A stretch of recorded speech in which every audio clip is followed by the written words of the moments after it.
Como siguiente apartado tenemos la práctica reflexiva en la educación de enfermería.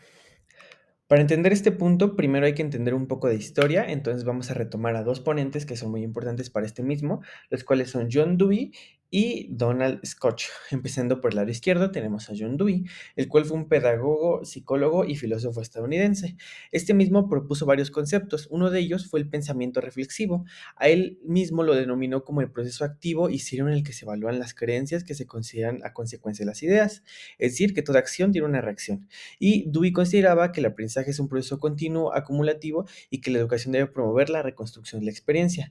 Es decir, que este debe ser un aprendizaje práctico, ya que los niños o a quienes iban dedicados a estos aprendizajes tendrían que ser participantes activos. Estos, al ser participantes activos, tendrán un papel más importante y fundamental en el propio desarrollo del aprendizaje. Además de que estos, al momento de tener este pensamiento reflexivo, comenzarían con las discusiones y una participación activa. Al estos tener una participación activa, estos serían los protagonistas de su propio aprendizaje, lo cual empezaría con discusiones basadas en argumentos razonables, ya que ellos al tener una acción y una reacción empezarían a formular sus mismos argumentos y sus propias respuestas. Es decir, que estas deben de ser interactivas. Este mismo aprendizaje tiene que poseer un carácter interdisciplinario, es decir, que no solo debe ser de una fuente, sino que tiene que ser un conjunto de fuentes en pro de formar este pensamiento reflexivo. Posteriormente, Donald Scott, años después, el cual fue un filósofo estadounidense, este mismo basó su teoría en la de Dewey, basándose en el concepto de aprender haciendo. Este mismo concepto, ¿a qué hacía alusión? Él hacía el desarrollo del concepto de práctica reflexiva. Una cosa es el pensamiento reflexivo, que fue el postulado de John Dewey, mientras que otra muy diferente es la práctica reflexiva, en la cual él mismo proponía que hacer explícito el conocimiento implícito adquirido en la práctica profesional, lo cual en otras palabras es distinguir en dos conceptos, pensar después de hacer o reflexionar sobre la acción, que son los dos tipos de reflexión que él mismo estipuló. La reflexión a la acción, que es pensar rápidamente y decidir qué hacer en el momento y una respuesta intuitiva, es decir, más reacción que acción.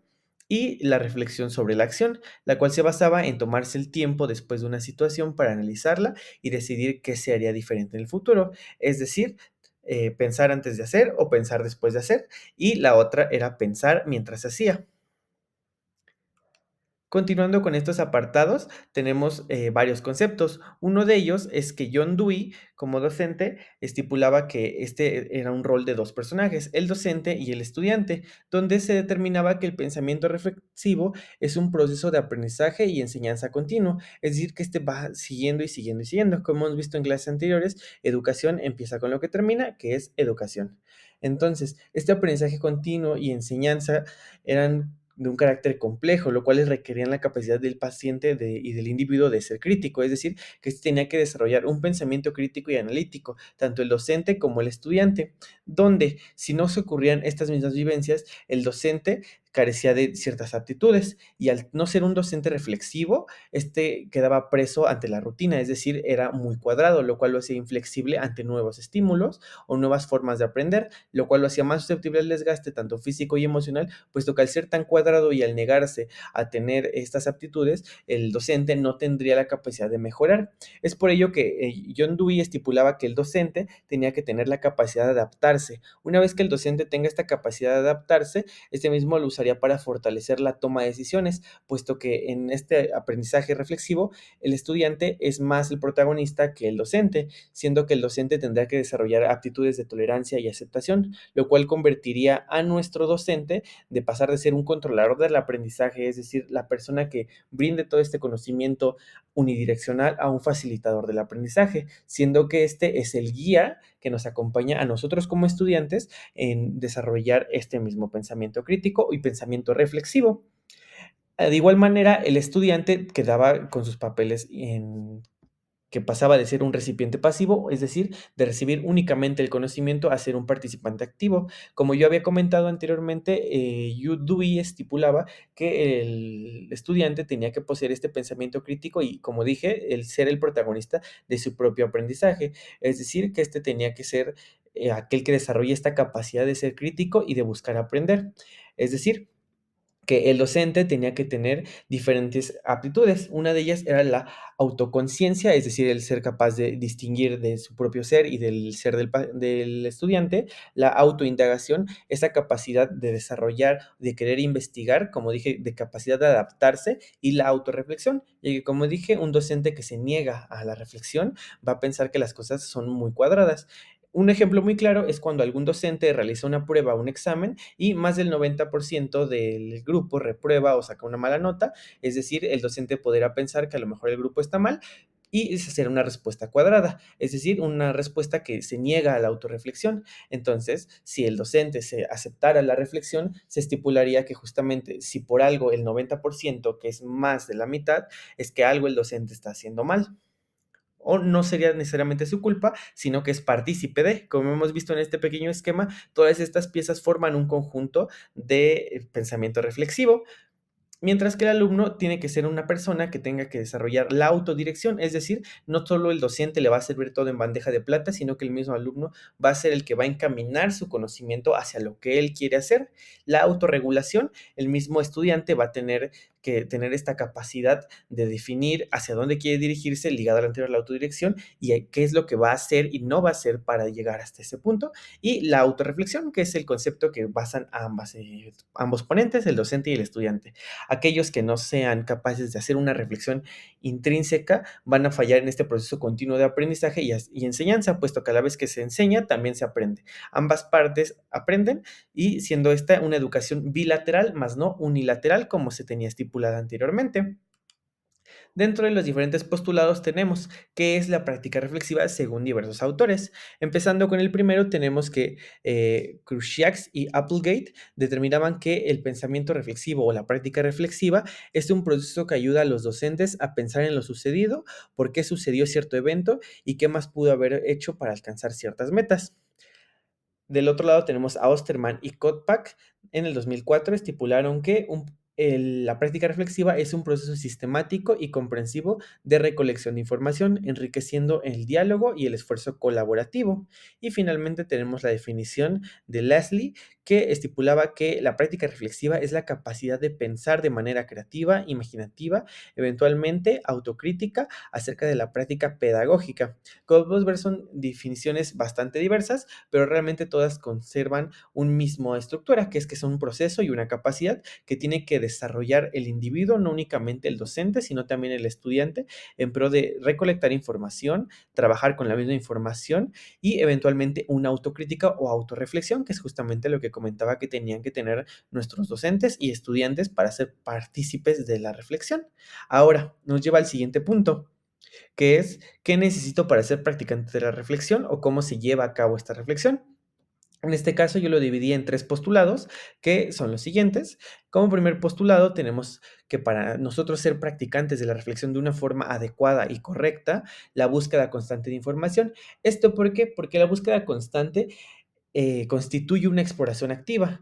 ¿Esto qué quiere decir? Que para comprender nuestro entorno, la incertidumbre de la curiosidad, nosotros como participantes de nuestro propio conocimiento, tenemos que tener la perspectiva de la comparación y búsqueda de otras opciones. Es decir, no quedarnos encasillados únicamente en un solo punto, sino buscar más allá, lo cual nos lleva a nuestro siguiente postulado, que realmente es una triada de, porque los tres van encaminados, ya sea tanto al docente como al estudiante, que tenemos la amplitud, la responsabilidad y el entusiasmo. ¿Esto por qué? Principalmente la amplitud, que es la disposición de aprender más, de aprender a errar. Realmente si nosotros tenemos esta apertura tanto como docentes como estudiantes, vamos a tener la capacidad de aprender más, puesto que, como dije, si una persona se niega a la reflexión, a la autocrítica, no va a tener esta apertura a buscar nuevas opciones, que es justamente lo que decíamos en el punto anterior, que es la defensa de su perspectiva, lo que uno conoce, más la comparativa y la búsqueda de otras perspectivas y no quedándose únicamente estancado en esta idea.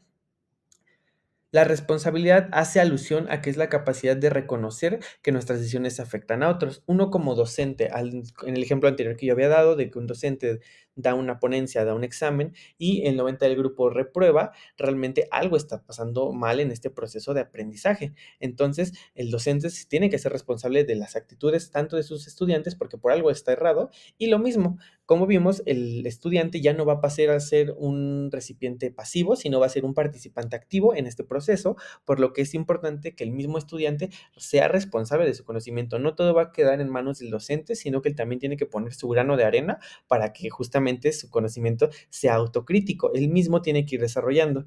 El punto de este pensamiento reflexivo es que el docente es el guía, pero más que un guía es un acompañante durante todo este proceso y no te va a dar las respuestas todo servido en bandeja de plata.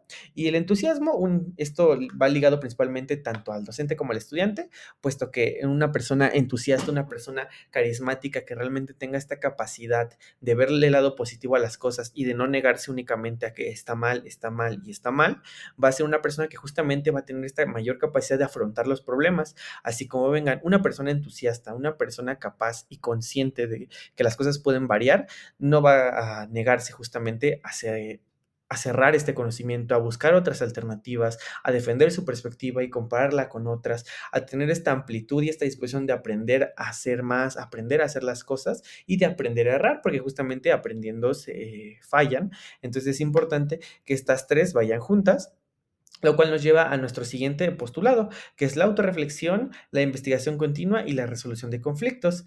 Aquí es un poco de lo mismo, la autorreflexión es aquella posibilidad de desarrollar la práctica pedagógica, haciendo alusión a que el docente va a tener que ser intrínseco y va a hacer una autorreflexión intrínseca, lo mismo con el estudiante de qué está haciendo mal, qué está haciendo bien y cómo puedo mejorar. La investigación continua va ligada a la búsqueda constante de información que comentaba anteriormente y la resolución de conflictos va ligado a los dos puntos anteriores, por eso son estos tres postulados las bases del pensamiento reflexivo o de ser un practicante de la reflexión en nuestra educación, tanto como docentes como estudiantes, puesto que una persona que aprende a desarrollar estas aptitudes y capacidades de resolución de conflicto va a tener obviamente un mejor desenvolvimiento en el ambiente laboral, en el ambiente personal y en el ambiente académico, ya sea como estudiante o inclusive fuera de como una persona que puede afrontar los problemas al hacer una reflexión antes de actuar, durante su actuar o posterior a su actuar. Como siguiente punto, tenemos las etapas de la reflexión. Ya vimos lo que necesitamos o cuáles son las bases para ser practicantes de esta reflexión de forma adecuada. Ahora, ¿qué es lo que nosotros tenemos que hacer y cómo lo tenemos que hacer para llevar a cabo esta reflexión? Lo dividí en tres postulados. Como el primero tenemos qué, dónde y quién de la situación. En este mismo postulado, nosotros comúnmente las reflexiones se centran en las cosas que salen mal, ya enfocándonos un poco más en el área de enfermería. Estas situaciones se quedan en la mente y son las que más uno llega a pensar y a carcomerse de ideas, de decir qué pude haber hecho mal o cómo esto salió mal, pero enfocándonos específicamente en el área de enfermería durante alguna de estas situaciones que pueden ser muy comunes, como las complicaciones postoperatorias, un diagnóstico errado, un paciente insatisfecho, con una mala calidad, un mal cuidado integral, o un procedimiento fallido que nos hayamos equivocado. Son situaciones que realmente abren a la reflexión, donde justamente la reflexión se centra en lo que sale mal, pero también se puede centrar en lo que sale bien, que es lo que casi no se habla. Entonces, tenemos que ser partícipes de esta reflexión basándonos en situaciones que nosotros vivíamos en la vida cotidiana como personal de salud. Entonces, ¿cómo vamos a nosotros desarrollar estas actitudes o estas reflexión? ¿Cómo la vamos a ir desglosando por partes? Por ejemplo, la de complicaciones postoperatorias, que dónde y quién de la situación va a tener preguntas que nosotros buscaremos responder, como qué sucedió exactamente y en qué orden. ¿Cómo es que este paciente llegó a tener esta complicación postoperatoria? ¿O qué es lo que hizo que llegara a la misma? Un cuidado mal, una mala revisión en la lista de verificación de segura, o algún mal conteo en el instrumental, en los insumos utilizados durante la cirugía. Justamente es eso, el qué y el dónde y quiénes eran partícipes de esta situación. Otras preguntas pueden ser dónde estabas en ese momento, quién más estuvo involucrado, qué papel tuviste que desempeñar y cuál fue el resultado final. Son preguntas que buscan responder la situación.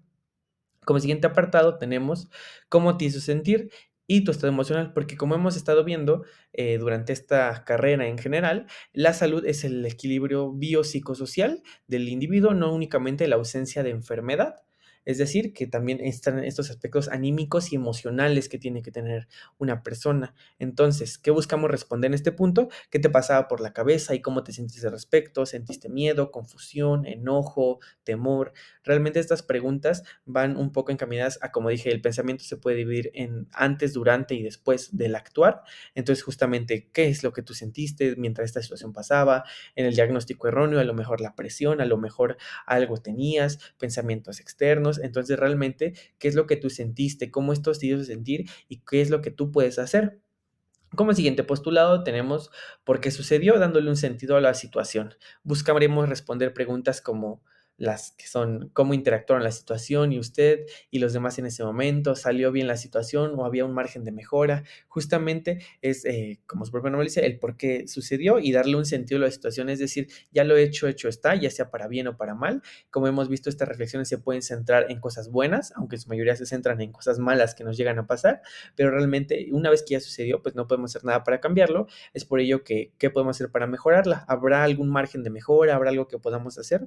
Entonces, justamente estas son las etapas que nosotros vamos a desarrollar para la reflexión: qué, dónde y quién de la situación, cómo te hizo sentir en el antes, durante y después, y ya que una vez haya sucedido esa situación, sea buena o sea mala, como hemos visto, puede ser focalizada a algo bueno, también nuestros logros, y darle sentido a la situación, cerrarla. Entonces, es este pequeño ciclo de antes, durante y después de lo que podríamos hacer y cómo vamos a ser practicantes de esta reflexión.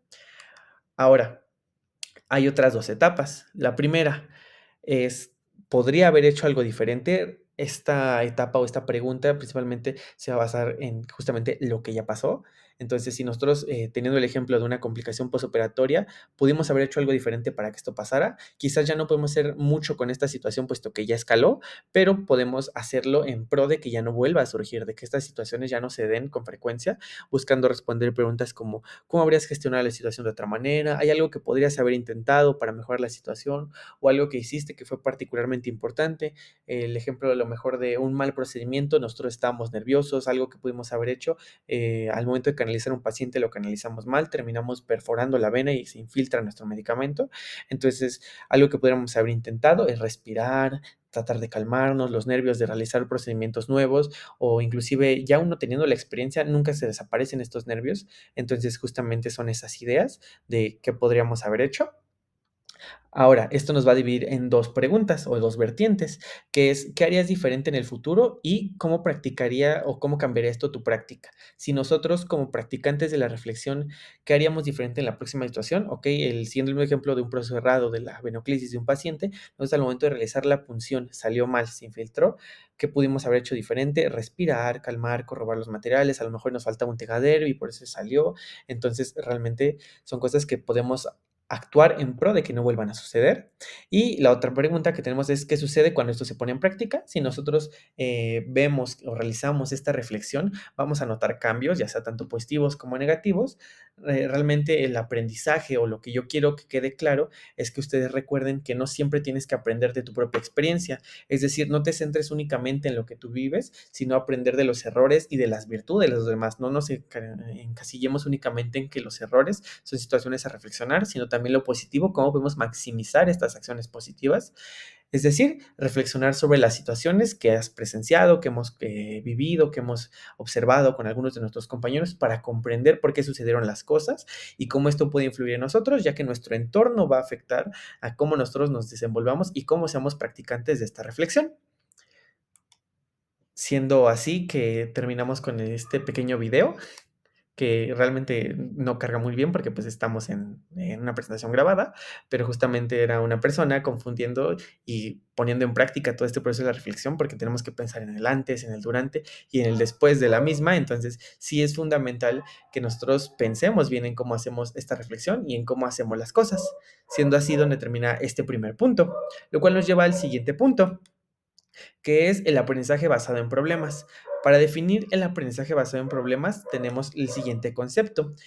¿Qué es el aprendizaje basado en problemas? Este se va a tratar en la metodología de enseñanza-aprendizaje centrada en el estudiante, es decir, como estoy viendo, el estudiante va a ser el protagonista de todo esto y esto va a partir de una situación problemática real o simulada, sin una solución predeterminada, donde los participantes identifican sus propias necesidades de aprendizaje y diseñan el plan para abordarlas. Es decir, vamos a buscar desarrollar habilidades, conocimientos, actitudes y aptitudes. En otras palabras, el docente va a ser nuestra guía o guía del estudiante hasta que nosotros encontremos la solución al problema planteado. Ahora, este aprendizaje basado en problemas, ¿cuáles son sus objetivos? Como hemos visto, el docente va a ser la guía del estudiante para encontrar la solución a un problema que ellos mismos nos plantean, ya sea real o simulado, pero la idea es que se va a buscar la motivación y la iniciativa de los alumnos y alumnas. Como hemos visto, parte de este proceso son dos partes, el docente y el estudiante, pero el estudiante, nosotros como estudiantes de enfermería, tenemos que tener también esa iniciativa, tenemos que desarrollarla, mientras que el docente va a ser quien nos va a dar esta motivación extrínseca para que nosotros tengamos esta iniciativa de nuestra parte. Ambas partes tienen que cooperar para que nosotros podamos desarrollar y tener estas habilidades, conocimientos, actitudes y aptitudes. Realmente el aprendizaje basado en problemas es algo que ya lleva mucho tiempo. Este fue creado más o menos entre los años 60 y 70 y principalmente se implementó en una escuela de medicina, esto en aquel Canadá. Entonces, justamente es algo que sí se enfoca mucho en nuestra salud y que puede ser justamente ligado hacia nuestro servicio o hacia nuestro servir. ¿Y cuál es el objetivo de esto? El objetivo es que realmente nosotros vamos a recoger la información, la vamos a transformar en una hipótesis, a esta hipótesis la vamos a resolver o a comprobar mediante el método científico, algunas otras aplicaciones, y más tarde esto se va a determinar como el razonamiento hipotético deductivo. Realmente este fue el cómo surgió este aprendizaje basado en problemas y qué es lo que implica este mismo. Entonces, posteriormente, este razonamiento hipotético deductivo de recoger la información, transformarla, realizar una hipótesis, poner en prueba esta hipótesis y comprobarla más tarde, va a ser justamente lo que se convierte en nuestro aprendizaje basado en problemas. No sé si quedó claro, pero justamente este posee unas características que lo van a ayudar a definirlo por si es que no les quedó muy claro. Una de las características o este pequeño listado de características es como yo lo organicé, que va a buscar motivar, como justamente comenté, va a haber dos partes, el docente y el estudiante.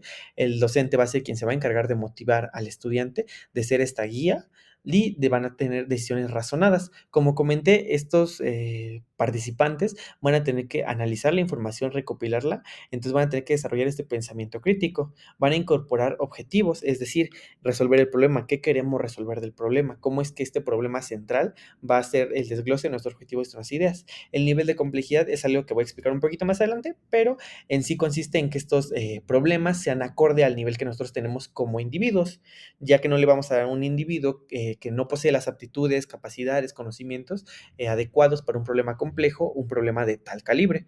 Entonces hay que ir ligado a estos problemas abiertos y atractivos. Justamente esos problemas pueden ser de carácter abierto, es decir, problemas grandes, problemas que uno vea y le den ganas de resolver o que sean un problema planteado, que sean atractivos de resolver y variedad de fuentes. Como dije, vamos a tener que recopilar diversa información, ya sea extensa, de libros, páginas web, realmente van a ser bastantes, entonces justamente son características de estos problemas, tenemos que hacer la comparativa de, esto justamente estas características las voy a desglosar un poquito más adelante, pero en sí estas son las características que definen el aprendizaje basado en problemas, es decir, van a tratarse de organizar, analizar y presentar diversas fuentes, son realmente el proceso visto de forma muy breve, vamos a organizar la información, vamos a analizar la información y vamos a presentar nuestra solución con base en diversas fuentes de investigación.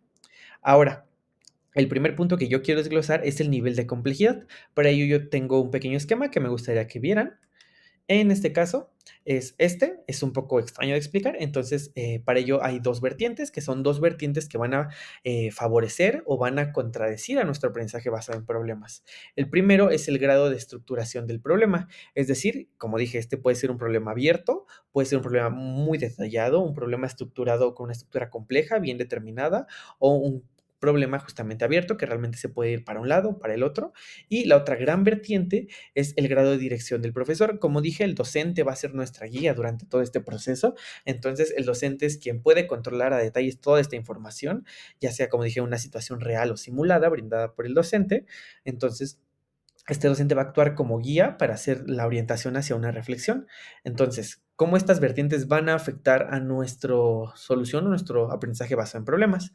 Quiero que se enfoquen en la tabla que está en el lado izquierdo, en la cual tenemos de abajo Ability Level, que es el nivel de habilidad que nosotros poseemos como participantes de este aprendizaje, y del lado izquierdo tenemos el Challenge Level o el nivel de dificultad, que puede ser de muy alto a muy bajo. Entonces, justamente nosotros tenemos que desarrollar estas habilidades, o este problema tiene que ser un problema acorde a nosotros. Como comenté, tiene que poseer una complejidad normal o una complejidad adecuada, porque si nosotros nos enfocamos en el cuadrito de izquierdo, donde dice habilidad, si nosotros tenemos una persona con una elevada habilidad, pero tenemos un problema que es de baja complejidad, esto va a hacer que nuestro aprendizaje no sea adecuado. Como se ve en el ejemplo del lado derecho, tenemos una persona que tiene un nivel, por así decirlo, de habilidad de 20 contra un problema que es realmente un problema muy pequeño, que es un problema de complejidad 1. Entonces, realmente esto va a hacer que nos aburramos, caigamos en un pequeño limbo en el cual nosotros no seamos capaces de resolver este problema de una forma adecuada, puesto que tenemos que llegar a una resolución compleja, una resolución que sea motivada, que sea una solución de acorde a nuestras habilidades, lo cual nos va a generar un aburrimiento, mientras que del otro lado tenemos el lado opuesto. Si nosotros tenemos a un problema que es nivel 50, como en el ejemplo de abajo, donde está el dragón, un problema grande, realmente complejo, pero nuestro nivel de habilidad es bajo a comparación de otro. Por ejemplo, 20 para una persona era muy alto, pero en este caso 20 es muy bajo. Nosotros tenemos que desarrollar estas habilidades, estas capacidades, aptitudes y eh, con base en nosotros mismos, un pensamiento crítico e intrínseco. Puede ser, dependiendo de la perspectiva, si 20 es muy bajo o muy alto, pero justamente es con base en el problema que nosotros tenemos al frente. Entonces, si nosotros tenemos un problema que supera con creces nuestras habilidades, obviamente se va a ver disminuido, lo cual va a hacer que caigamos en la ansiedad o que tengamos esta incapacidad de resolver el problema. No sé si esto deja un poco más en claro las características del aprendizaje basado en problemas y por qué hay problemas que pueden ser grandes o menores con base en nuestra habilidad, y cómo es que esto determina nuestro rol, lo cual es nuestro siguiente punto. ¿Cuál es mi rol en el aprendizaje basado en problemas? ¿A qué me refiero con esto? Cuando nosotros empezamos en este problema, ya sea que nos den un problema complejo, un problema sencillo, el factor clave o el factor común va a ser que cuando empiece esto, nosotros como estudiantes o como personal de enfermería no vamos a tener las habilidades, aptitudes y capacidades de resolverlo. Es decir, que no vamos a poder discutir ni implementar soluciones porque realmente no sabemos nada del problema. Es por ello que este aprendizaje basado en problemas va a buscar personalizar nuestro propio aprendizaje, donde cada uno de nosotros va a tener diferentes roles. El docente, como comenté, va a ser el guía, el tutor y el facilitador del aprendizaje, ya no un controlador del mismo, sino que va a ser un facilitador, así como observador de todo este proceso, puesto que realmente nosotros como estudiantes, como personal de enfermería, ya enfocándolo un poco más a esta área, vamos a ser los protagonistas de todo este conocimiento. Vamos a ser quienes, con base en estos problemas, tenemos que desarrollar las aptitudes, mientras que nuestro personal de salud superior o el que ya está completamente formado van a ser estos guías que nos orienten, más no aquellos que nos den la solución, sino que nosotros tenemos que descubrirla con base en nuestras habilidades. ¿Esto por qué? Porque el docente va a ser quien va a favorecer el desarrollo del pensamiento crítico, cediendo el protagonismo a los estudiantes, justamente lo que yo comentaba. Y del otro lado tenemos a nuestro siguiente protagonista o nuestro siguiente personaje, que es el estudiante, que somos nosotros. En este caso, nuestro trabajo es el de aprender a gestionar conflictos dentro del grupo, responsabilizarse del aprendizaje, como dije en toda esta parte. Nuestro aprendizaje va a ser personalizado y autoaprendizaje. Entonces somos también nosotros partícipes y dueños de qué tanto queremos aprender, qué tanto queremos desarrollar. Entonces tenemos que trabajar de manera cooperativa con nuestros compañeros. Una de las características que se me olvidó mencionar de la aprendizaje basado en problemas es que usualmente es en grupos. Estos suelen ser grupos pequeños, de 5 a 8 personas como máximo, según algunos postulados y según algunas bibliografías, pero justamente estos conjuntos de personas van a ser las que van a juntar las diversas fuentes, diversas perspectivas, van a compararlas para llegar a un consenso, a una solución al problema. Entonces es fundamental que nosotros como estudiantes tengamos que desarrollar estas habilidades de trabajar en equipo, de forma cooperativa y autónoma, porque todos somos un eje fundamental para este equipo. Entonces justamente tenemos que ser partícipes de. Así que como adquirir las estrategias necesarias para la resolución de conflictos, que es el objetivo principal de todo esto, resolver el problema. Es por ello que en sí todo esto se va a dividir también en tres fases, que es el entender el problema, el explorar el problema o currículum, así lo tratan algunas bibliografías, y resolver el problema, donde buscaremos en el primer apartado de entender el problema qué es lo que sabemos, cuál es el problema, en explorar el problema, vamos a investigar todo sobre este problema, investigar soluciones, investigar contenido, de qué se basa este problema y el resolver el problema, que va a ser justamente presentar esta solución, esta respuesta que tenemos. Entonces, es con base en estas tres fases que el docente nos va a guiar una por una, pero también nosotros vamos a tener que ir a nuestro ritmo y con base en nuestra habilidad a un problema que podamos resolver, que podamos entender y que aún así podamos presentar para enseñar a otras personas, lo cual nos lleva a nuestro siguiente punto, que son las fases del aprendizaje basado en problema. Esta es según Morales y Landa, esto está basado en el libro de aprendizaje basado en problemas de 2004. Hay otros autores que justamente colocan otras fases, ya sean 7, sean 8, pero esta fue una de las que a mí se me hizo más completa, entonces fue la que yo decidí agregar. Y para empezar, quiero que nos centremos que es cíclico. Entonces, empecemos con el punto de hasta arriba, leer y analizar escenarios del problema. ¿A qué nos referimos con esto? Al leer y analizar el problema, vamos a comprobar el conocimiento que tenemos acerca del mismo. Es decir, no vamos a tener un problema que realmente no sepamos. Es el punto de partida, el punto inicial. Lo poco, lo mucho que sepamos, es todo eso lo que tenemos que leer y analizar, lo cual nos va a llevar al siguiente punto, que es el brainstorming o lluvia de ideas. Es decir, en este punto van a surgir nuestras ideas. Con base en lo que nosotros sabemos, van a surgir ideas, hipótesis del problema y de cómo tratarlas. Entonces, realmente todas estas ideas, todas estas lluvia de ideas, en varios puntos de las clases, cuando era presencial, las llegamos a ocupar. Entonces, justamente si nosotros planteamos toda esta lluvia de ideas, se anotaban en el pizarrón, que es un punto muy importante, anotarlas. ¿Por qué? Porque estas van a determinar para después que lleguemos al final de todo este problema, si estas soluciones, si estas hipótesis pueden ser aceptadas o rechazadas con base en el problema que queremos resolver. Lo cual nos lleva al siguiente punto, que es escribir todo lo que sabemos del problema. Todo lo tenemos que anotar, porque algo que no tengamos, obviamente, pues no lo podemos presentar. Entonces, escribir toda aquella información que nosotros tengamos sobre el problema a manejar o sobre el tema en sí. Y tenemos el siguiente, que es escribir una lista de todo aquello que se les conoce. Realmente hay problemas, como dije, no, vosotros no vamos a saber todo el contexto del problema y lo que implica al principio, puesto que nosotros no poseemos este conocimiento. Entonces, es importante reconocer nuestras aptitudes, nuestras fortalezas y nuestras debilidades. Entonces, el escribir un listado de todo aquello que nosotros desconocemos nos va a ayudar bastante a exponer estas debilidades, estos puntos a tratar y estas cosas o carencias que tenemos con base en el problema y que nos falta resolver, lo cual nos va a llevar al otro punto, que es hacer una lista de lo que se necesita para resolver el problema. Ya tenemos lo que desconocemos. Ahora, ¿qué vamos a ocupar para resolver este problema? Como siguiente punto tenemos definir el problema, aclarando la explicación de qué es lo que se quiere resolver, demostrar o explicar. Como vimos, hicimos una lista de todo lo que necesitamos para resolver el problema, pero ahora el punto es qué queremos resolver del problema.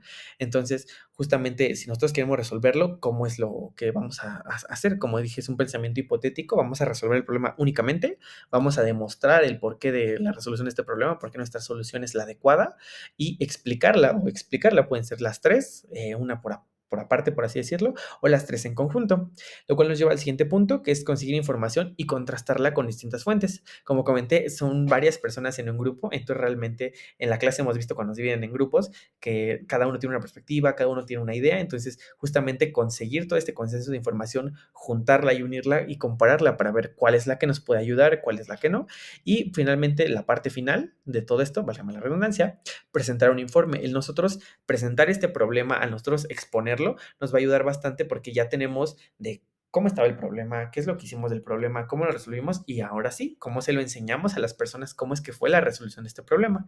Realmente es un esquema un poco sencillo, pero existen otros que realmente es casi lo mismo, con otras palabras, pero diferente orden de las fases. Hay quienes luego ponen exactamente el hecho de identificar el problema primero, qué es lo que queremos resolver. A mí este se me hizo un poco completo, entonces fue el que yo decidí poner. Entonces, con esto terminaríamos realmente lo que es el aprendizaje basado en problemas, cómo se realiza o cómo se lleva, cuáles son sus fases, cuáles son sus vertientes, ya sean positivas o negativas, y en sí este es el aprendizaje basado en problemas.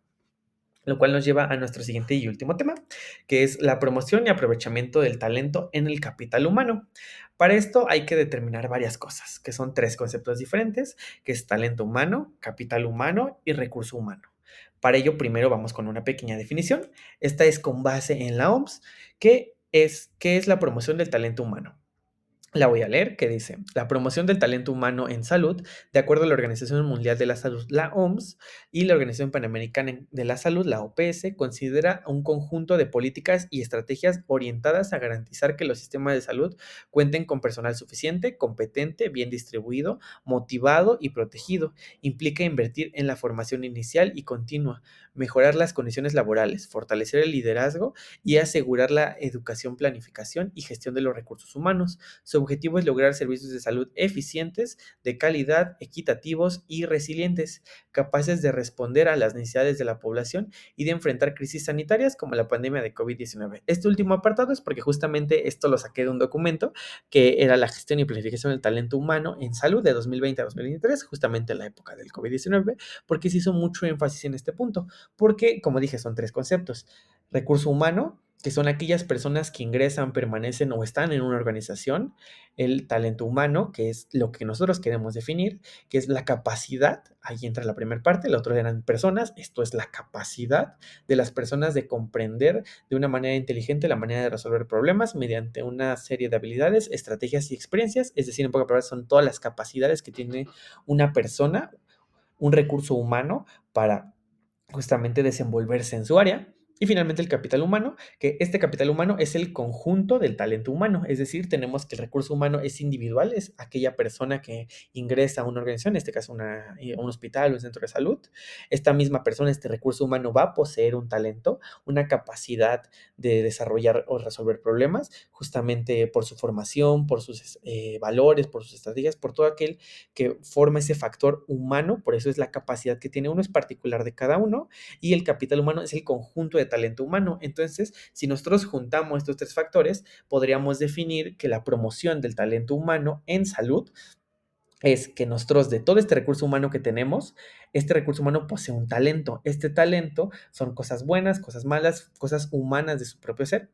Entonces, vamos a juntar todo este talento para formar un capital humano. Y todo este capital humano, que es el conjunto de talento, lo vamos a aprovechar o implementar de diferentes maneras, como se definió en la pequeña definición, ya sea implica la formación inicial o continua de nuestro personal, ya sea las capacitaciones que estos llegan a tener, mejorar las condiciones laborales, fortalecer el liderazgo, porque justamente si nosotros tenemos a un individuo, a un recurso humano que posee un talento humano que es capaz de ser un líder, justamente podemos aprovechar esa parte y ahí estaríamos justamente realizando esta promoción y aprovechamiento del talento humano. Es determinar para qué áreas es apto un individuo con base en su talento humano. Esto nos lleva a cómo se ve reflejado el talento humano, que es lo que vemos. La forma en la que esto se ve reflejado lo marqué con estos diferentes ejes porque justamente son parte de. Entonces, nuevamente, el talento humano es la capacidad de las personas de comprender los problemas, de desarrollar estas habilidades, estrategias y experiencias individual de cada uno.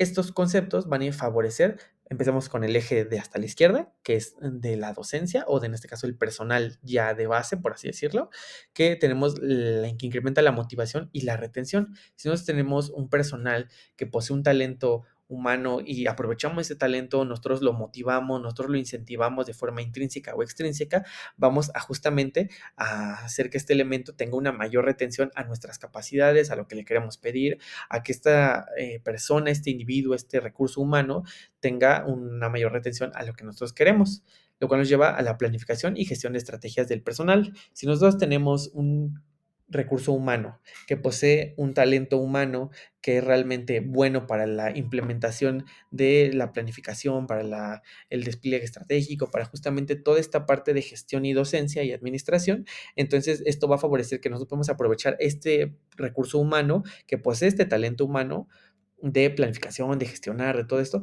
para justamente hacerlo en el personal. Por eso, justamente el ejemplo más claro que puedo ver son nuestros jefes de servicio, que son aquellos que se encargan de hacer la planificación del servicio, de cómo va a estar distribuido el personal, porque son aquellos que poseen ese talento humano para planificar y gestionar estrategias en pro de nuestro personal o de nuestro servicio.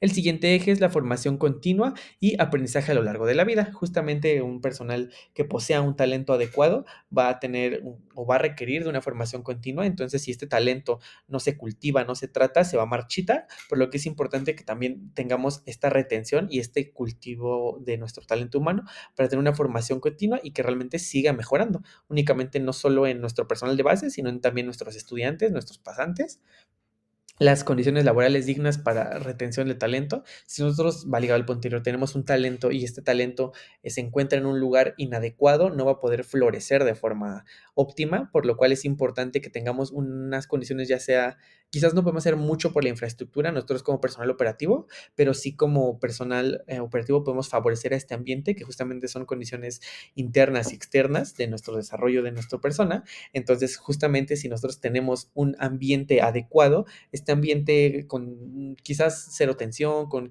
un trato digno, con una convivencia armónica, va a favorecer a que el talento que tiene nuestro personal humano, nuestro recurso humano, se vea mayormente potenciado, porque si tú trabajas con una persona con la que sabes de sus capacidades, sabes cuál es su talento, pues podemos ahí tener una fortaleza de que puede maximizar tanto al punto A como al punto B o a todo el servicio en general.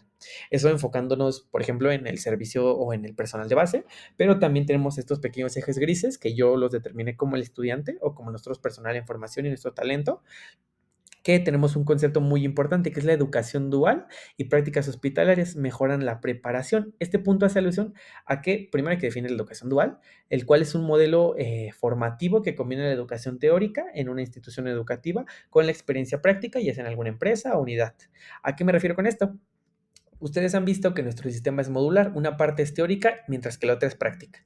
Entonces, esta parte práctica es justamente esta dualidad que tenemos. Tenemos un modelo en el cual nuestra teoría se ve implementada en la práctica, que es lo que vamos a ir a hacer en un transcurso de días, pasar de ver toda esta teoría de gestión, administración, a justamente verla implementada. Entonces, esto va a favorecer a nuestro talento humano, a que estas capacidades que nosotros debemos de tener, habilidades, estrategias, experiencias, va a favorecer a que las desarrollemos, a que nuestro talento florezca, nuestro talento sea cultivado. Entonces ahí se está aprovechando este talento de nosotros como estudiantes, como personal en formación, ligado al personal que ya está de base en algún hospital. Por eso todos estos engranajes se conectan entre sí.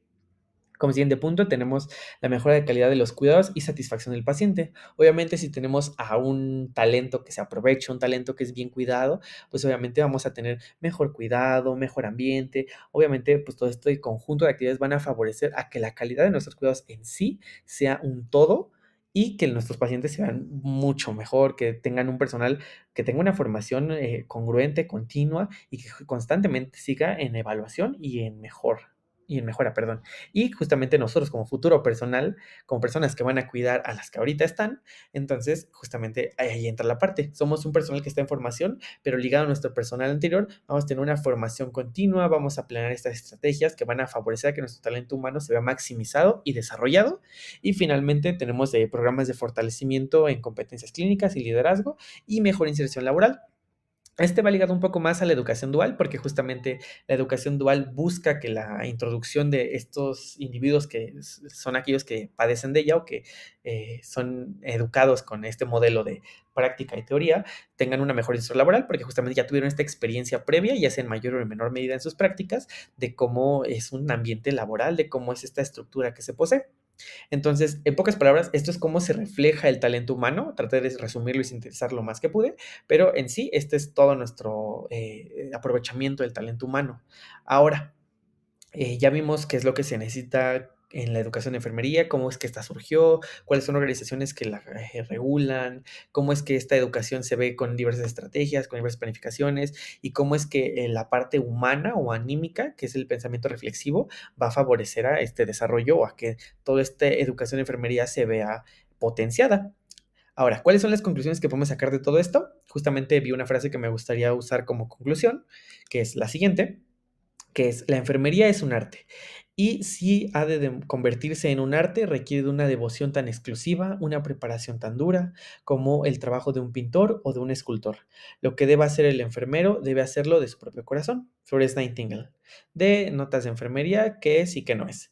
Justamente esta frase yo siento que es nuestra conclusión a más no poder, porque vimos que para entender la enfermería, para entender la educación de la enfermería, no solo es de un lado, no solo es lo que fue antes con la historia, sino lo que es ahora, cuál es el contexto actual que tenemos, cuáles son las organizaciones y cuál es la actualidad que tenemos en la educación de enfermería, organizaciones que nos regulan como el COMASE entre sí, además de cuáles son estas estrategias que nosotros podemos implementar o que se han implementado para que tengamos una formación adecuada y óptima, además de justamente este factor humano, este aprovechamiento de lo que somos, lo que no somos y lo de que queremos llegar a ser.